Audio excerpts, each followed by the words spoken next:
Oi, oi, oi, pessoal. Eu sou Gustavo Cury, psicoterapeuta, e eu te ajudo a atravessar os seus desertos e a se encontrar para lidar melhor com a vida. Bom, esse é o Evangelho Terapêutico. Hoje eu estou fazendo aqui no modelo novo. Bom, a vida mudou um pouco, a rotina está bem puxada. A gente faz os estudos, né, do Evangelho Terapêutico ao vivo aos domingos, às 8h30 da manhã, e eu preciso me permitir de vez em quando me dar o domingo inteiro. Né? Então eu decidi testar esse modelo de fazer gravado, né, para que a gente consiga cumprir a regularidade. Né? Então às 8h30 da manhã eu vou liberar o acesso público, né, eu vou divulgar e não vou divulgar anteriormente quando for gravado, tá, gente? Para evitar que vocês percam a regularidade do culto. Eu peço a compreensão aí para vocês, porque nós somos só um aqui, né? Às vezes fica difícil manter toda a rotina e aí com trabalho novo aí também no YouTube, né, essa série de vídeos que a gente está começando a produzir sobre o masculino, vai sair o primeiro aí em breve, tá? Já está em fase final de edição.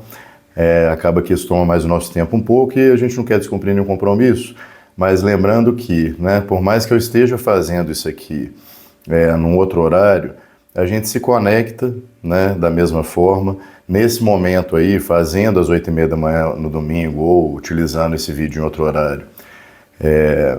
Se conecte com o sagrado em você e com a coletividade, a gente continua mantendo a mesma pegada. Então é importante fazer. Inclusive, quem quiser utilizar o vídeo para fazer num outro horário mais conveniente, fica à vontade, tá? E quem estiver gostando, por favor, compartilha, curte, né? Se inscreve no canal aí para ajudar a gente, tá? Gente, como eu vou fazer nesse modelo, eu não vou editar esse tipo de vídeo, tá? Do jeito que tá, eu vou colocar no ar como se fosse o nosso formato ao vivo mesmo, né? Com a diferença que não vai ter as participações. Tá, mas vamos seguir aqui, e o capítulo de hoje é bem curtinho, né? Ele fala, né, como um tema central, a temática é julgamento, mas algumas reflexões importantes, tá? Então, antes de mais nada, vamos para a nossa oração. Tá? Então, fecha os olhos, procura um espaço aí dentro de quietude, silêncio. Procura, a partir desse momento, se abrir para o sagrado que se expressa em você, que pode também se expressar mais e mais a partir de você. Procura a partir de agora manter uma postura receptiva às instruções e energias que vêm do alto, e unidos em nossas intenções de melhoria, agradecemos ao grande Senhor da vida pela oportunidade da existência e de estarmos aqui, experimentando essa possibilidade. Agradecemos ao grande arquiteto do universo pela bênção das nossas relações e das oportunidades de crescimento que qualquer situação pode nos propiciar. Pedimos a Jesus e a todos os grandes mestres, a todas as entidades do bem que nos acompanhem, que nos inspirem, nos orientem, continuem nos amando, nos protegendo. E pedimos humildemente a todas as forças do bem que abençoe os nossos lares, as nossas famílias, nossos amigos, nossos queridos, e todos aqueles que têm algum tipo de relação conosco, mesmo que alguma relação não muito boa, mesmo que a gente não saiba, essas relações invisíveis, que todos sejam muito abençoados, com paz, com bondade, amor, prosperidade, abundância, saúde, harmonia, bons propósitos, alegria de viver, fé e tudo mais que a vida puder nos trazer de bom. Obrigado, Jesus, mestre querido, nos acompanha hoje e sempre, que assim seja. Isso aí, pessoal, então vamos lá. Para quem está seguindo a gente, chegando por agora, tá? A gente segue esse livro aqui, 7 Caminhos para o Alto Amor. Nós já estamos no finalzinho dele, já estamos no 6º caminho, que são reflexões de ordem prática. E hoje o tema central é julgamento. Quando você julga os outros, tá? Não leio o texto previamente, como eu deixo muito claro aqui sempre, mas vamos pensar um pouquinho sobre isso, porque seguindo a referência evangélica, tem uma fala de Jesus em que ele diz, não julgueis para não ser de julgados. E para mim, e aqui eu me reservo o direito sempre de opinar segundo o que eu penso mesmo, né, do lado do Gustavo, né? Mas eu penso que esse entendimento de que você faz uma coisa aqui, está anotado no caderninho, vai ter um tribunal do lado de lá, vai ter alguém te exigindo prestação de conta, né? Isso não é bem assim, né? É uma visão tanto quanto infantilizada, se a gente parar para pensar, né? Com todo respeito a quem pensa assim, a todo o direito que eu me dou aqui de estar errado, né? De morrer, quebrar a cara e ver uma coisa desse tipo, mas eu não sei se isso vai acontecer bem assim, tá? Mas quando a gente pensa no julgamento e no ser julgado a partir do julgar, num nível de consciência, de relação consigo mesmo e com a vida, isso encaixa melhor e também não invalidaria a outra ideia, tá? Então, mas é uma forma de compreensão que pode te ajudar a evoluir a partir de agora. Então, o desejável, né, o que a gente intenciona aqui para o estudo de hoje, é que a gente dê mais um passo para compreender e aceitar a nossa incapacidade de julgar. É esse que é o ponto, tá? Toda vez que você faz o julgamento de alguma coisa, você está necessariamente equivocado. Tá? Por mais que você possa ter razão parcialmente, você está necessariamente equivocado. E nós vamos pensar sobre a gravidade disso, porque vamos lá, né? O que está acontecendo ali quando você julga alguém? E vamos fazer uma diferenciação que é importante. Existe o julgamento e existe uma análise, tá? Na própria doutrina espírita, o Kardec pergunta se é lícito, né? Eu não gosto muito dessa pergunta assim, porque não é bem assim, lícito ou ilícito, né? Adequado ou não adequado, né? Mas seria lícito a gente olhar para os defeitos de outras pessoas? Os espíritos dizem que sim, se o fim for crescimento ou prestar algum auxílio, né? Então, isso é diferente de tecer um julgamento. Na passagem por excelência que Jesus deixa isso muito claro, eu cito ela com alguma frequência porque ela é bastante útil, até porque o julgamento é uma coisa muito presente na vida da gente, vamos falar a verdade, né? Na vida do fofoqueiro, então, costuma acontecer bastante, né? Ah, não vou contar para ninguém não, é só para você, né? E tem um julgamento ali por trás. Mas a passagem por excelência, que talvez melhor retrate isso, pelo menos na minha opinião, é a passagem da mulher adúltera. Então vamos relembrar aqui brevemente, né? Já que ela veio à mente aqui fora do script.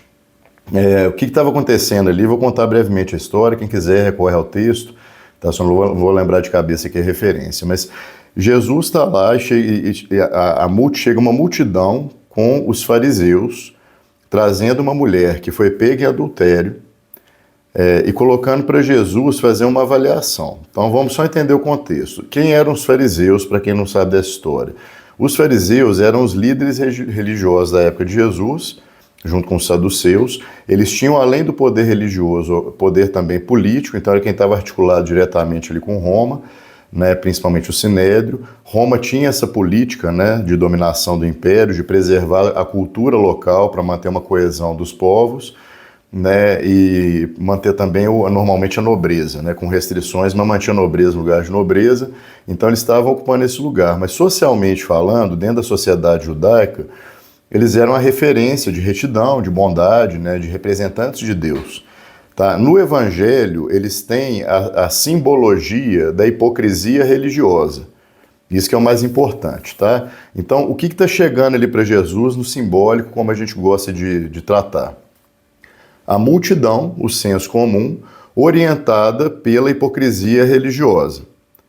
Tá? E eles apresentam uma mulher que foi pega em adultério. Falam assim para Jesus: Mestre, essa mulher foi pega em adultério, manda a lei que a apedrejemos até a morte. E tu o que dizes? Jesus dá uma lição importante nesse momento, que ele não responde imediatamente, que é o que a gente deveria aprender a fazer quando a pergunta não deveria ser respondida imediatamente, tá? Se é que você me entende, para um pouco, ele pensa, ele escreve na areia, dá uma impressão ali de que ele reflete, medita, né? E depois ele solta aquele que tiver sem pecado que atire a primeira pedra. Ele não fala que deve ou que não deve. E está no texto que estavam fazendo isso para testar Jesus. Né? Então ele não fala que deve nem que não deve, mas ele fala, olha aí para o próprio umbigo antes de qualquer coisa, mais ou menos isso, né? Quem tiver sem pecado que atire a primeira pedra. Se eu estou no pecado, como é que eu posso olhar para o pecado do outro e achar que é pior ou melhor que o meu, né, gente? É uma prepotência grande. E aí saem todos, né? Primeiro os mais velhos, depois os mais novos. Há quem diga porque os mais velhos já cometeram mais pecados porque são mais velhos. Há quem diga porque os mais velhos, por serem mais velhos, têm mais lucidez e menos teimosia em aceitar os próprios pecados, né? Mas tudo é controverso. O importante é que foi embora todo mundo e ficou diante da situação ali, viu? Ficou na situação Jesus e a mulher que foi pega em adultério. Isso já traz um elemento importante para as nossas questões e também para olhar o outro. Quem que vai julgar uma situação? É a consciência divina que habita em você no nível que você dá conta. Você pode e deve incrementar, sofisticar o seu entendimento com outros elementos, mas o que vai fazer o julgamento é o grau de consciência que você tem sobre alguma coisa. Né? Então ficou ali Yeshua, Salvador, né, ungido de Deus, com a mulher que foi pega em adultério. E a lei mosaica era essa mesmo, né? Foi pega em adultério, enterra ela até a cintura, até o pescoço e apedreja ela até ela morrer. Era essa a lei deles, tá? Mas ficou ela e Jesus. Ficou ela que entrou em erro, né? Lembrando que pecado no original, hamartia, o termo grego, significa mirar o alvo e errar o alvo. Então ela cometeu um comportamento que foi um desvio da conduta dela para aquilo que ela estava visando realizar. Talvez assim todo mundo se enquadre aí na perspectiva do pecado. Né? E aí ela, diante da consciência divina, sem o senso comum, sem o moralismo religioso, ou moralismo filosófico de alguma ordem, é você e sua consciência diante daquilo, né? Com a orientação fundamental do amor como proposta, tá? Que o Cristo está representando ali na conexão com o divino, ele também é a expressão do amor. E aí o Cristo olha para ela e fala: mulher, quem te condenou? E ela olha, não tem ninguém, ela fala: ninguém me condenou, Senhor. E aí ele diz a ela: eu também não te condeno, mas vai, não peques mais. Então o que ele está dizendo para a gente? Eu não condeno a pessoa que fez, eu condeno o que ela fez. Né? São coisas bem diferentes. Eu consigo avaliar um comportamento, mas eu não consigo avaliar o interior de uma pessoa. Né? E aí que entra o problema do julgamento, porque toda vez que você olha para alguém, onde é que você está entrando sem saber, quando você olha com julgamento? Você olha para o outro e para afirmar que ele é algo, você está determinando o outro por você. Para isso ser feito com assertividade, só é possível se você tiver uma compreensão total do que é o outro, ou de quem é o outro, no contexto que ele vive. E por mais que você acredite que tenha, isso é impossível. É impossível a um ser humano compreender em totalidade o que é outro ser humano. São outras estruturas, outra história, né? Por isso que as relações são desafiadoras. Então a fala, né, no seu lugar eu, não existe, nem nunca vai existir, porque ninguém tem a condição de ocupar o lugar de outra pessoa. E isso deveria ser já um freio para a gente pensar nessas questões, né? Para a gente parar um pouquinho, né, de tecer julgamentos. Eu não sei o que é aquilo. E espiritualmente falando, aqui eu vou ter que colocar na conta do mistério. Né, eu brinco muito com essa fala aqui, né, que a vovó dizia, porque é dito popular, dito da sabedoria popular, nunca diga dessa água não bebereis. E ela diz isso porque já bebeu muita água que ela falou que não ia beber. E quando você julga alguém, é praticamente falar para a vida assim: ô vida, faz o seguinte, eu estou aqui sabendo tudo e me colocando no lugar de Deus aqui para determinar como as coisas são e como elas devem ser feitas a partir de agora, a partir do meu olhar. Então me bota numa situação parecida, eu sendo eu vivendo aquilo, né? Vamos ver como é que eu me saio, já que eu sou tão bambambam assim, tão última bolacha do pacote. E é aí que você bebe a água que você falou que não ia beber. Entende? Por quê? Porque Deus é um tirano? Não, porque se você tem estabelecido na sua consciência algo como correto ou não, espiritualmente falando, se há algum desajuste entre o que você é e o que você diz ser o correto, você está se posicionando com uma responsabilidade perante a vida que convida uma situação provacional naquilo que você afirma ser o correto, para que você viva aquilo, se teste naquilo para ver se você de fato é aquilo, e normalmente não é, e quebra a cara e sofre para danar. Então, quando Jesus nos convida a não julgar, né, eu acho que ele está sendo mais uma vez bondoso. Porque pensa um trem que vai arregaçar a sua vida, porque tudo que você olha e determina como verdade a partir dos seus valores, vira a regra da realidade. Né? E todo mundo está vivendo um tempo aí, né, em que tem alguém, ou você mesmo é essa pessoa, que é o cagador de regra para a vida dos outros, que é o que fala como as coisas devem ser. Tá cheio de gente aí ganhando dinheiro na internet falando como a vida deve ser, e dando fórmula como se fosse uma coisa fácil, e os besta paga, não sai do lugar, porque não é assim, né? E a gente vai dando cabeçada na vida. Né? Por quê? Porque não está atento a gente mesmo, né? Toda vez que você está olhando para alguém para fazer um julgamento, você está forçosamente, necessariamente, desatento de si. Né? E aí que está a meleca toda, entendeu? A fria que é esse trem. Né? E na verdade você nunca vai fazer de forma correta. Você nunca vai fazer de forma correta, porque você não é onisciente. Por isso que só Deus julga, por isso que nem Jesus Cristo colocou nesse lugar, né, de julgar alguém por algo. Beleza, gente, hoje o capítulo é mais curtinho, tá? O tema é amplo, o capítulo é mais curtinho, tá gravado também, né? Mas dá o like aí, tá? Comenta, manda isso pros outros, se inscreve no canal, ajuda nós aí, que isso nós estamos precisando fazer chegar a mais pessoas, tá? Então vamos lá para o Pai João, livro 7 Caminhos para o Auto-Amor, item 6.7, a gente já está chegando nos finalzinho dele aqui, tem algumas semanas ainda, né? O 6 é muito longo, mas a gente já vai pensando no próximo, tá? Então vamos lá, esse aqui é um capítulo de exercícios, né? Mesmo que você veja as imperfeições em alguém, emita sempre uma palavra do bem e cultive um pensamento de amor em relação a essa pessoa, para não se atirar na areia movediça do julgamento. Quem ganha é você.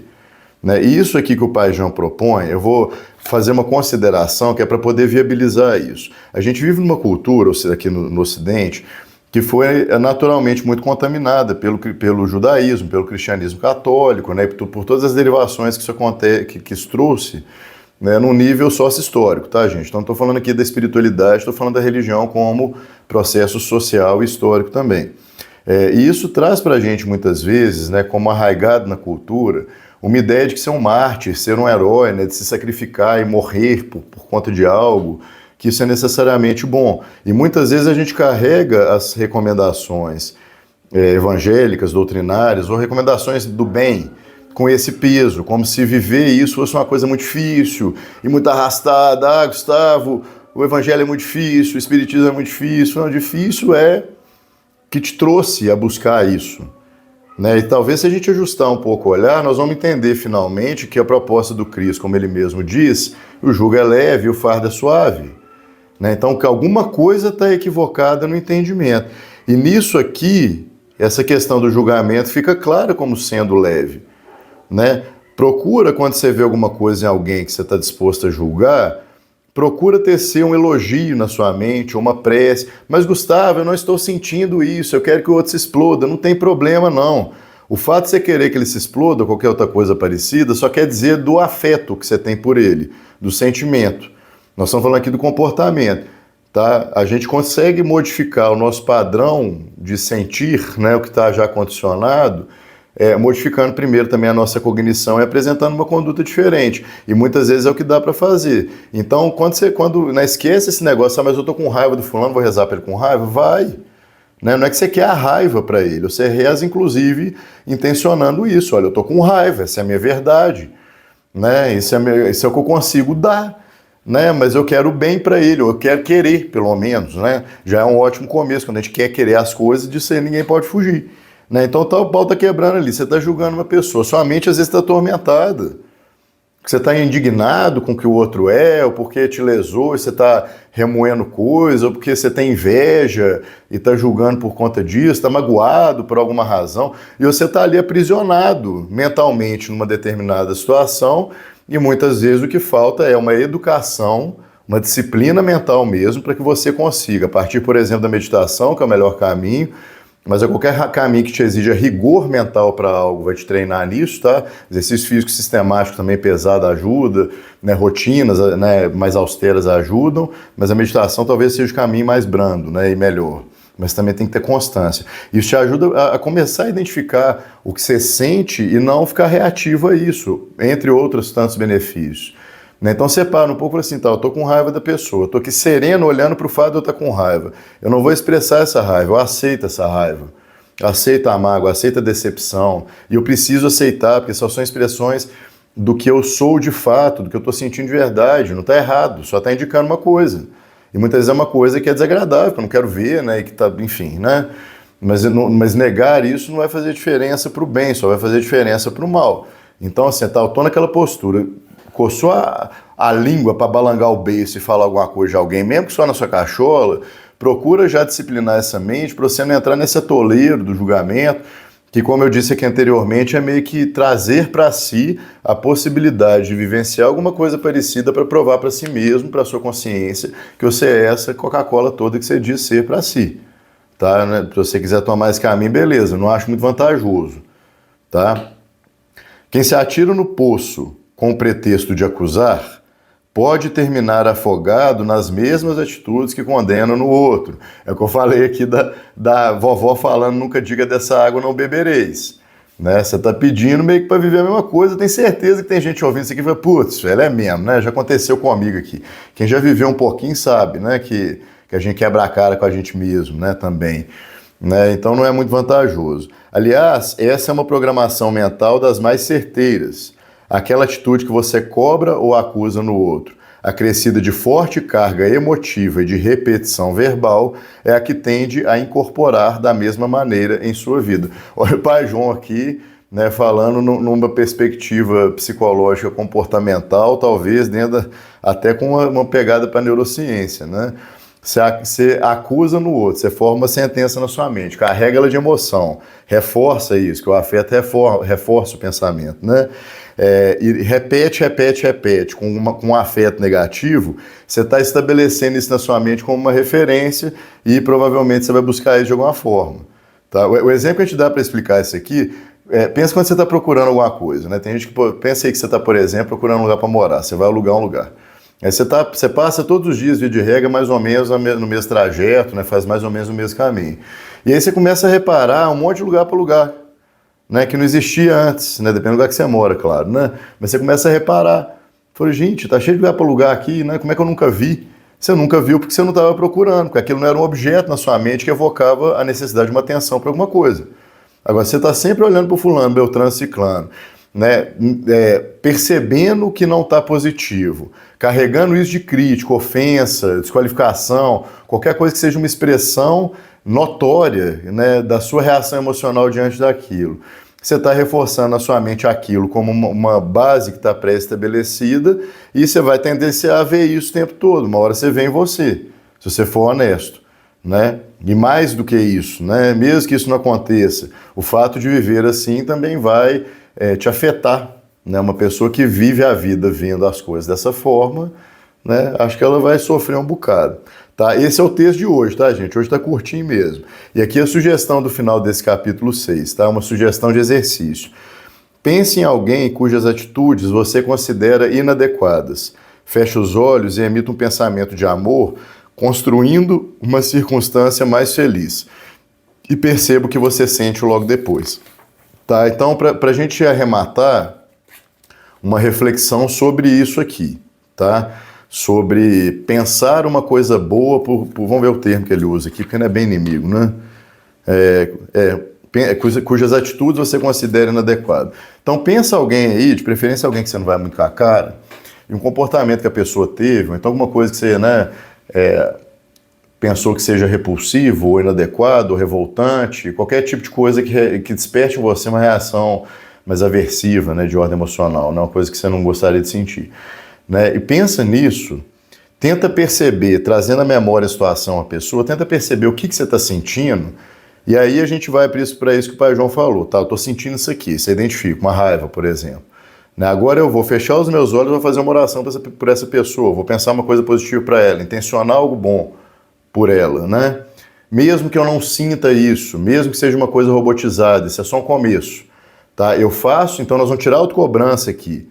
Tá? E fazer o que você dá conta sem se exigir mais do que isso, para que você consiga ter uma reação mais natural, mais espontânea e avaliar o efeito disso em você. Tá? Então você está ali, né? Pensou uma coisa, sentiu uma mágoa, por exemplo. Pensou alguma coisa boa por essa pessoa no movimento de oração. Verifica o que mudou da mágoa para esse estado novo. Esse que é o exercício que ele está propondo. Tá? Façam esse exercício, faz de verdade, faz com concentração, que vocês vão perceber que isso opera diferenças e não é por uma questão mística e transcendental, como a gente imagina, é por uma questão neurológica.